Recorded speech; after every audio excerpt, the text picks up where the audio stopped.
آئیے واقعہ سنیے. طفیل بن عمرو رضی اللہ عنہ یہ یمن کے قبیلے دوس کے جو ہے سردار تھے اور بہت بڑے شاعر تھے. ایک مرتبہ مکہ تجارت کے سلسلے میں آنا ہوا. جو ہی مکہ پہنچے لوگوں نے کہا کہ ہمارے شہر میں بہت بڑا فتنہ مچا ہے. ایک شخص ہے جس کا نام محمد بن عبداللہ ہے. دیکھنا جب بھی اس کو دیکھنا کانوں میں انگلیاں ڈالنا اور بھاگ جانا. اس کی بات نہ سننا, اس کی بات سنتے ہی تم گمراہ ہو جاؤ گے.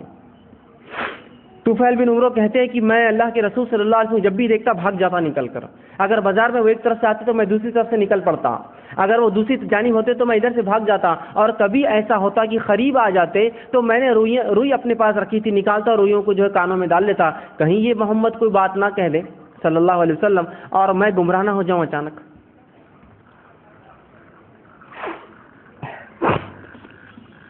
وہ کہتے ہیں کہ ایسا میں بہت دنوں تک کرتا رہا.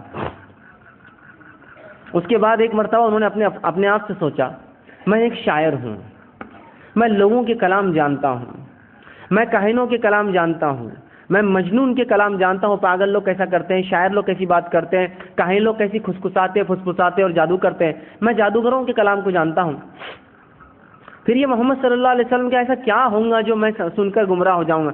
چلو ایک بار یہ سوچ کر تھوڑی عقل نے ان کا ساتھ دیا, اس بہکاوے سے نکلے وہ قوم کی اور ایک مرتبہ گئے اور کہا, دیکھو اے محمد صلی اللہ علیہ وسلم, لوگوں نے تمہارے بارے میں مجھے ایسا ایسا اور ایسا بتایا ہے, فلاں فلاں چیزیں بتائی ہیں اور میں اب تک تم سے بھاگتا رہا, لیکن ایسا کیا کلام ہے تمہارے پاس جس کو سنا کر تم لوگوں کو بہکاتے ہو, ذرا مجھے بھی سناؤ, اس لیے کہ میں بھی ایک شاعر ہوں. آپ صلی اللہ علیہ وسلم نے کہا, کیا تم اپنا کلام پہلے سناؤ گے یا مجھ سے کچھ سناؤ گے؟ تو کہا پہلے میں کچھ سنانا چاہتا ہوں. تو کہا سناؤ. انہوں نے خوب شاعری کی. آپ صلی اللہ علیہ وسلم سنتے رہے.